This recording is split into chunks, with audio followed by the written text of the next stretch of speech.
నామంలో ఉండి ఆమె అమ్మ యొక్క పేర్లల్లో బ్రాహ్మి అని చెప్పటం మూలాల బ్రహ్మ యొక్క శక్తి ఇమిడి ఉన్నది అని చెప్పటం. తరువాత వైష్ణవి అని చెప్పటంలో విష్ణువు యొక్క శక్తి వైష్ణవిగా ఉద్భవించింది అని చెప్పటం. నారాయణి అని చెప్పటంలో నారాయణుడి యొక్క శక్తి, అమ్మ యొక్క శక్తి నారాయణుడిలో ఉంది అని చెప్పటం. గోవింద, రుద్రాణి, శివాని ఇవన్నీ కూడా శివశక్తి స్వరూపాలే. ఈ అమ్మ శక్తిలో నుంచి ఈ అన్ని నామాలు పుట్టుకు వచ్చాయి. కౌమారి అంటే కుమారస్వామి యొక్క శక్తి అనర్థం. ఇక దీన్ని బట్టి అమ్మ దేంట్లో లేదు? అన్నిట్లో ఉన్నది కాబట్టే పరాశక్తి అయింది. వీటన్నిటికీ కూడా పరముగా ఉండి తన శక్తిని అన్నిట్లో నింపి ఉద్భవింప చేస్తూ ఉంటుంది. అని దానినే చిక్చిక్తి అంటారు. ఈ పరాశక్తి నిజానికి ఆవిడికి ఏ రూపము లేదు, ఏమీ లేదు. ఆమెకి ఒక్క రూపం కూడా లేదు. మనల్ని అనుగ్రహించటానికి ఒక రూపం తీసుకొని నువ్వు గుర్తుపట్టాలి కాబట్టి, అమ్మా నువ్విట్లా ఉంటావంట కదా, పులి చర్మధారియే ఉంటావు, పులి మీద వస్తావంట, సింహధారినివై సింహరూపమే వస్తావంట, పులి మీద ఎక్కువ వస్తావంట, సింహం మీద ఎక్కువ వస్తావంట, అనేక రకాల రూపంలో వస్తావంట అని నేను అనేక పారాయణలో చదివాను. నేను చదివినప్పుడు నీ రూపం నాకిట్లా గోచరించింది. అయితే ఈ రూపం నా మనసులో పడిపోయింది. నేను ఆ రూపాన్నే చూస్తూ ఉన్నా. పద్మంలో కూర్చొని వచ్చి నన్ను కటాక్షించడానికి వచ్చిన పద్మరూపిణివి, నా యొక్క శత్రువుని, గుణశత్రువుని సంహరించడానికి వచ్చిన లలితారూపిణివి, నువ్వు ఇలా ఉంటావని వేదాలు ఘోషిస్తున్నాయి. కాబట్టి ఆ యొక్క వేదాల యొక్క రూపాన్ని నేను మనసులో ఉంచుకున్నా. నువ్వు ఏ రూపంలో వచ్చినా నేను గుర్తుపట్టలేను. నేను గుర్తుపట్టాలి అంటే నువ్వు అనుకున్న రూపం ఏదైతే ఉంటే అది దాల్చి వస్తాన్రా అని చెప్తుంది అమ్మ. ఏ రూపం లేనిది, ఇప్పుడు చపాతీ పిండి కలిపాము. చపాతీ పిండి సాదిన తర్వాత మా పిల్లలు చేస్తారు. ఒకళ్ళు ఆటిని కోసుకొని యేసుకుంటారు. చపాతీ ముద్దలోదే. ఒకళ్ళు సర్కిల్ కోసుకొని యేసుకుంటారు. చపాతీ ముద్దలోదే. కొంతమంది బలపాలేసుకుంటారు. చపాతీ ముద్దలోదే. అనేక రకాల ఆకారాలు ఒక్క చపాతీ ముద్దలో నుంచి అనేక రకాలుగా ఎట్లాగైతే వస్తుందో, అమ్మ కూడా అంతే. ఆమెకి ఏ రూపం లేదు. ఆ రూపంలో నుంచి నువ్వు ఏదడిగితే ఆ రూపం తీసుకొనొస్తాను. ఎందుకొస్తాను? నువ్వు నన్ను గుర్తుపట్టాలిగా. నా ఇష్టానుసారంగా నేనేదో ఒక రూపం తీసుకొనొచ్చానే అనుకో, నువ్వు నన్ను గుర్తుపట్టకపోయావనుకో, ఎవరమ్మా నువ్వు పక్కకెళ్ళు అనంటారు. కాబట్టి నీ మనసులో ఏదైతే ఉందో, ఆ మనసుకు తగ్గట్టుగా నువ్వు నన్ను చూసి ఉన్నావు కాబట్టి, నేను ఆ రూపాన్ని తీసుకొని వస్తే నీకు తెలుస్తుంది. నిజానికి ఆమెకి ఏ రూపం లేదు. రూపము ధరిస్తే ఉత్పన్న అంటారు. అమ్మకి ఏ రూపం లేకుండా ఉంటేనేమో నిత్య అంటారు. నిత్యము ఉండేదానివి అని. రూపం ధరించుకొనొస్తేనేమో ఉత్పన్న అంటే ఉద్భవించింది అని. ఉత్పన్నమైంది అంటే పుట్టింది. మన కోసం పుట్టింది మనలో లీనమైపోతది. మన కోసం పుట్టింది మనం అమ్మలో లీనమైపోతాం. నీకేది కావాలి? అమ్మ నీలో లీనం చేసుకున్నా అంతే. నువ్వు వెళ్లి అమ్మలో లీనం చేసుకున్నా ఒకటే. చపాతీ ముద్దలో నుంచి చపాతీ చేసి అనేక రకాలు కోసి, మళ్ళీ ముద్ద చేసి దాంట్లో కలిపినా చపాతీనే. అట్లా కాకుండా ఒక్కొక్కటి నువ్వే ముద్దొచ్చి ఆ ముద్దొచ్చి ఆకారాల మీద పడ్డా ముద్దలో కలిసిపోద్ది. ఈ ఆకారాలెళ్ళి చపాతీ పిండిలో కలిసిపోయినా చపాతీ పిండే వస్తది. మొత్తం ఒకటే. ఈమొచ్చి మన మీద పడ్డా, మనమొచ్చి ఆమెలోకి అయిపోయినా ఒక్కటే స్వరూపం. అదే నిత్య. కాబట్టి ఆమెని చిక్చిక్త స్వరూపిణి అని అంటారు. ఇక మొదటి కథలోకి వెళదాము అని అంటే గనక బాగా గుర్తుపెట్టుకోండి, బుర్ర పెట్టి ఆలోచించండి. మనకి ఎప్పుడూ కూడా సృష్టి ఎలా మొదలైంది అనే దాని గురించి తర్జన భర్జనలు జరుగుతూనే ఉంటాయి. మూర్ఖులకి చెప్పినా అర్థం కాదు. కానీ భగవంతుణ్ణి నమ్ముకొని, భగవంతుణ్ణే వేడుకొని, భగవంతుడు ఉన్నాడు అని నమ్మి, మన లోపలే దైవ స్వరూపాన్ని మనం దర్శిస్తూ ఉన్న మనకి ఈ సృష్టి యొక్క రహస్యాన్ని చక్కగా మనకి అర్థమవుతుంది. ఏంటి? మొదటి కథలోకి వెళ్లే ముందల ప్రారంభ స్థితిని, సృష్టిని మనం ఒక్కసారి తెలుసుకుందాం. చిన్న మాటల్లో, చిన్న విషయంలో. పరమేశ్వరుడి యొక్క సంకల్పము అద్భుతంగా మనకి తెలుస్తుంది. అద్భుతమైన ఆదిశేషుడి పైన పవళించి హ్యాపీగా తల కింద చెయ్యి పెట్టుకొని ఏంటో ఆలోచిస్తూ ఉండిపోతాడు ఆదిశేషుడి పైన పవళించి ఉన్న పరమేశ్వరుడు. ఆయననే మనం మన యొక్క ముందు వారు ఋత్వికులు శాంతాకారం భుజగశయనం పద్మనాభం సురేశం విశ్వాకారం గగన సదృశం మేఘవర్ణం శుభాంగం లక్ష్మీకాంతం కమలనయనం యోగి హృద్యాన గమ్యం వందే విష్ణుం భవభయహరం సర్వలోకైకనాదం అని చెప్పి ఆ ఒక్క రూపాన్ని ఎప్పుడైతే భగవంతుడు మనకి గోచరమయ్యాడో ఎమ్మటే ఋషులు ఆ యొక్క స్తోత్రాన్ని పట్టేశారు. అట్లాగా ఆయన చక్కగా కల్పాంతంలో మొత్తాన్ని ముద్ద చేసేసాడు. పిండి చేసేసాడు. మొత్తం లయం చేసేసాడు. ఏమీ లేదు. ఉన్నది ఒకటే ఒకటి శేషపాన్పు దానిపైన ఆలోచిస్తూ పడుకున్న విష్ణుమూర్తి. ఈమెకేం పనుంటది? ఆయన సేవ తప్ప. అయ్యా తిరిగి తిరిగి వచ్చావు, కల్పాన్ని నడిపించావు, ఈ కల్పాన్ని మొత్తం ఆపేశావు, అంటే నాటకాలు ఆపేశావు, సృష్టిని ఆపేశావు. అందుకని నువ్వు రెస్ట్ తీసుకుంటున్నావు. దానినే నిద్రించటం అంటారు. ఆదిశేషుడి పైన నిద్రించి ఉన్నాడు అని అంటే అర్థం ఏంటి అని అంటే, ఆయన చేసే పని ఆపాడు అని అర్థం. మనం కూడా చూడండి, పొద్దున్నే లేసినప్పటి నుంచి కూడా ఏదో పని, ఆ పని, ఈ పని, ఈ పని, ఈ పని అని చేసి బ్రెయిన్‌తో, ఇంద్రియాలతోటి, ఆలోచనలతోటి, మనస్సుతోటి అనేక రకాలుగా పనులు చేసి, ఇక రాత్రి పూట భోజనం చేసి, ఈ టైము ఇంకా రెస్ట్ తీసుకునే టైము అని పడుకోంగానే పనులన్నీ ఆపేసి పడుకుంటాం గదా! అలాగే ఇక్కడ ఈశ్వరుడు కూడా తన సంకల్పంతోటి సృష్టిని ఆపి కొంచెం ఆగాడు. ఇక్కడ నిద్ర అనేసరికల్లా 3 రకాల నిద్రలుంటాయి. ఒకటి మోహ నిద్ర, ఒకటి మొద్దు నిద్ర, మూడోది యోగ నిద్ర అనే 3 నిద్రలుంటాయి. ఇప్పుడు పరమాత్ముడు ఏ నిద్రలో ఉన్నాడు? మోహ నిద్రలో ఉన్నాడా? మొద్దు నిద్రలో ఉన్నాడా? యోగ నిద్రలో ఉన్నాడా? అది తెలుసుకుందాం. అసలు యోగ నిద్ర అంటే ఏంటి? మోహ నిద్ర అంటే ఏంటి? మొద్దు నిద్ర అంటే ఏంటి? భగవంతుడు మేల్కొని ఉన్నా కూడా మన నిద్రలో ఉన్నట్లే. చూడండి. భగవంతుడు మేల్కొని ఉన్నా కూడా ఆయన ఏదో ఒకటి ఆలోచిస్తూ సృష్టి రహస్యాన్ని ఆలోచిస్తున్నట్టు యోగ నిద్ర. దీని వేరియేషన్ మీకింకా నీట్‌గా చెప్తాను చూడండి. మనం మేల్కొని ఉండి కూడా భగవంతుని గురించి తెలుసుకుంటావో, మనం మేల్కొని ఉండి కూడా భగవంతుని గురించి తెలుసుకొని ఉంటావో అది యోగ నిద్ర. నువ్వు మేల్కొని ఉండి కూడా భగవంతుడిని తెలుసుకోపోతే అది మొద్దు నిద్ర. అంతే. ఏం లేదు. మెలకువతో కూడి నిద్ర యోగ నిద్ర. మెలకువతో ఉండి నిద్ర. ఇక్కడ వేరియేషన్ చూడండి. మనం మెలకువతోనే ఉన్నామంటున్నారు, నిద్ర అంటున్నారు. అంటే ఏంటి? ప్రపంచం కళ్ళకి గోచరమవుతూనే ఉన్నది. పలానా మనుషులని మనకు అర్థమవుతూనే ఉన్నది. వాళ్ళ పనులు గ్రహిస్తూనే ఉన్నాం. బ్రెయిన్‌కి అర్థమవుతూనే ఉన్నది. వీడేంటి అట్లా మాట్లాడుతున్నాడు? వీడేంటి ఇటువంటి పనులు చేస్తున్నాడు? ప్రకృతి ఏంటి ఇట్లా ప్రవర్తిస్తోంది? వర్షం పడుతుంది, ఎండ వస్తుంది, పూలు కాస్తున్నాయి, పళ్ళు కాస్తున్నాయి, అన్ని పూజ చేస్తున్నాయి. మొత్తం కనిపిస్తూనే ఉన్నది. కానీ మైండ్ ఇక్కడుండదు.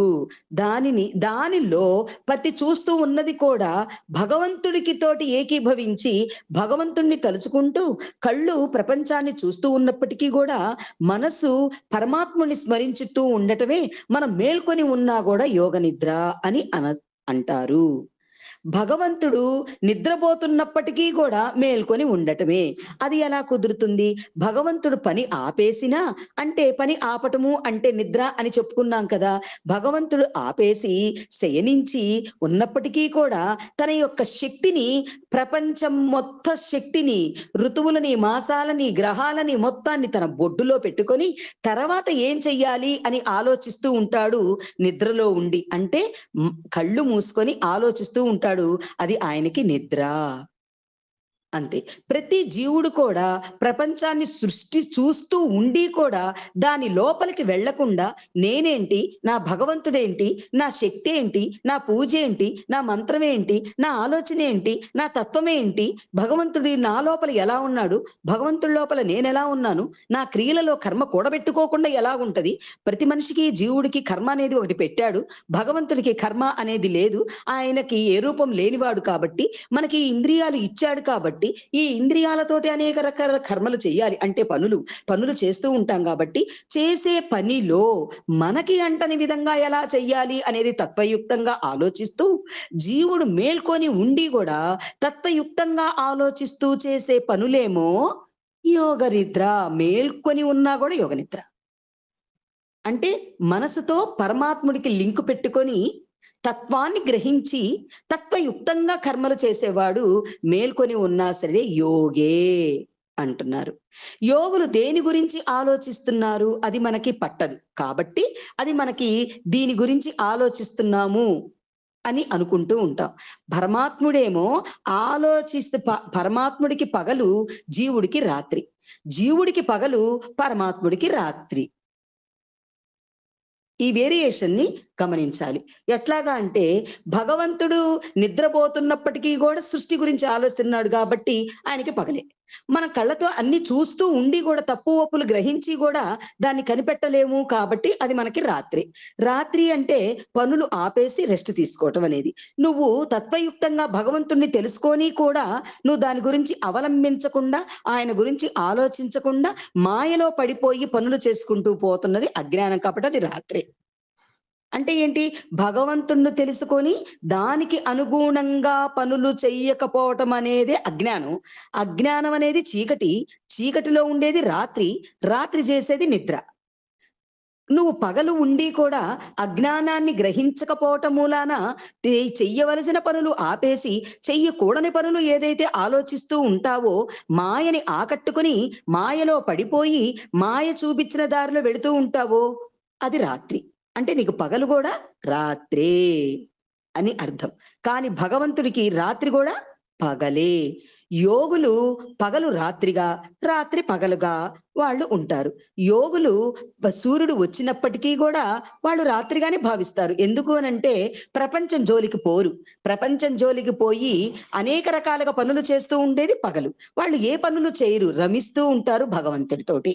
తదాత్మ్యం చెందుతూ ఉంటారు భగవంతుడితోటి.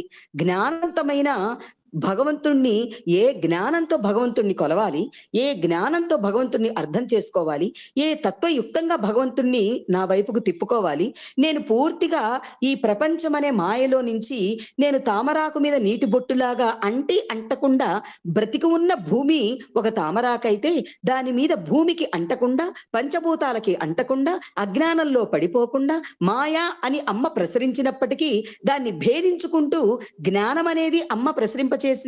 దానిని అంటుకుని బ్రతుకుతాను. నేను జ్ఞానవంతమైన బుడకని. ఈ ప్రపంచం, ఈ నేల మొత్తం ఒక తామరాకైతే దాని మీద ఒక బిందువుని నేను. ఆ బిందువు అంటకుండా ఉండేదే జ్ఞానవంతమైన జీవితం. ఆ జీవితం నాది. కాబట్టి నేను రాత్రి పూట కూడా నాకు పగలే అంటాడు యోగుడు. యోగి అనేవాడికి రాత్రి పగలు అంటే అర్థం ఇదే. పగలు కూడా అంటే అజ్ఞానం.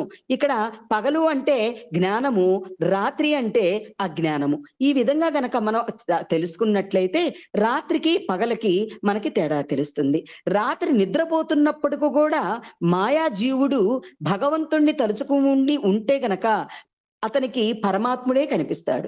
పగలు ప్రపంచంలో ఉన్నప్పటికీ గూడా భగవంతుడినే తలుచుకుంటూ ఉంటే భగవంతుడే కనిపిస్తాడు. ఇంగంతే వాళ్ళకి పగలైనా రాత్రే, రాత్రైనా పగలే.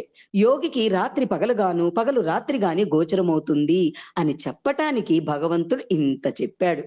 పరమాత్ముడు యోగ నిద్రలో ఉన్నాడు. అయినా తన బొడ్డు నుంచి ఒక శక్తిని, ఒక బీజం అంటే ఏంటి? తన శక్తి మొత్తం తన బొడ్డులో పెట్టేసుకున్నాడు. అది మొత్తం విలీనం అయిపోయి తన బొడ్డులోకి వెళ్లి కూర్చుంది ఆ ప్రపంచం యొక్క విత్తనము. ఆ విత్తనం ఉంటదా అండి? ఊరకుంటదా? విత్తనం అనేది ఉంటే గనక ఊరకుంటదా? మొలక రాదా? వచ్చేసింది. అదే బొడ్డు నుంచి ఒక కాడ వచ్చి, ఆ కాడలో నుంచి 4 ముఖాల ఒక జీవుడు పుట్టాడు. జీవుడు కాదండి. ఒక మాయాశక్తి అనే ఒక శరీరాన్ని తీసుకొని, శరీరం అని కూడా చెప్పటం కాదు అది. బ్రహ్మ అని మీకిప్పుడే చెప్పేసాననుకోండి, మనకు తెలిసినప్పటికీ కూడా ఉత్పన్నం ఎలాగవుతదో అనేది మనకర్థం కాదు. 4 ముఖములు కలిగిన ఒక ఆకారము ఆ బొడ్డు నుంచి ఉద్భవించింది. ఆయన ఎక్కడున్నాడో అతనికేమి అర్థం కాల. అసలు నేను ఎందుకు ఉద్భవించాను? నా పనేంటి? నన్ను ఎవరు ఉద్భవింపజేశారు? అని ఆలోచిస్తూ ఉండేటప్పటికి ఆ సృష్టికి కావలసిన జ్ఞానాన్ని ఆ బ్రహ్మదేవుడికి ఇచ్చేశాడు. ఆ యొక్క శేషపాన్పు మీద నిద్రించి నిద్రలో ఉన్న ఆ పరమాత్ముడు. ఎమ్మటే గోచరమైపోయింది బ్రహ్మదేవుడికి. బ్రహ్మలో తానే ఉండి సృష్టిని నడిపిస్తూ ఉన్నాడు పరమాత్ముడైన. నువ్వు ఏ పేరు పెట్టుకుంటే ఆ పేరు కల పరమాత్ముడు. నారాయణుడా, విష్ణువా, ఈశ్వరుడా, పరమేశ్వరుడా, నువ్వు ఏది? పరాశక్తా, దేవియా, చండీయా, నీ ఇష్టం. నువ్వే పేరన్నా పెట్టుకో. అటు నుంచి ఆ యొక్క శక్తిని ఆ బ్రహ్మదేవుడికి ఉద్భవించడం జరిగిపోయింది. ఆ యోగ నిద్రలో ఉన్న పరమాత్ముడు, ఈశ్వరుడు, పరమేశ్వరుడు. తత్వ రహస్యాలు అందరికీ అర్థం కావు కదా. ఈ యొక్క తత్వ రహస్యాలు పగలు, రాత్రి, నిద్ర, యోగ అంటే అందరికి అర్థం కాదు. ఎవరికైతే తత్వయుక్తంగా పరమాత్ముణ్ణి తెలుసుకుంటూ ఉంటారో, తత్వమే నాలో ఉన్నది అని తెలుసుకుంటూ ఉంటారు, నిద్ర రాత్రికి పగలకి తేడా ఎవరైతే గ్రహించి, అంటే మాయకి జ్ఞానానికి తేడా ఎవరైతే తెలుసుకొని కర్మలు చేస్తూ ఉంటారో వాళ్ళకి మాత్రమే అర్థమవుతుంది. ఇటువంటి హైందవ ధర్మం ఒక్క మన భారతదేశంలో తప్ప ఎక్కడా వినిపించదు, ఎక్కడా కనిపించదు. కాబట్టి మనకే అర్థమవుతది. ఈ కాలచక్రం మధ్యలో చూడండి, మనకొక చక్రం తిరుగుతూ ఉంటది. మనకి నూనె తీయాలన్నా ఏదో ఒక చక్రం చూపిస్తారు కదండీ! ఆ చక్రానికి మధ్యలో నాభి ఉంటది. దాన్నే కాలచక్రం అంటారు. పరమాత్ముడి యొక్క నాభి, పరమాత్ముడు ఒక ఆకారం లేనివాడు కాబట్టి ఒక చక్రంగా నువ్వు భావించు. ఆ చక్రం ఎప్పుడు తిరుగుతూనే ఉంటది, తిరుగుతూనే ఉంటది, తిరుగుతూనే ఉంటది. ఆ తిప్పేవాడు ఎవడు యాని అంటే ఒకడున్నాడు. వాడే ఈశ్వరుడు. ఆ చక్రాన్ని తిప్పుతూ ఉంటాడు. ఆ సృష్టి ఎక్కడ జరిగింది? ఆ చక్రానికి మధ్యలో ఉన్న నాభి నుంచి నీకు తైలం ఎట్లాగైతే పుట్టుద్దో అట్లాగే ప్రపంచ సృష్టి జరిపిచ్చేశాడు.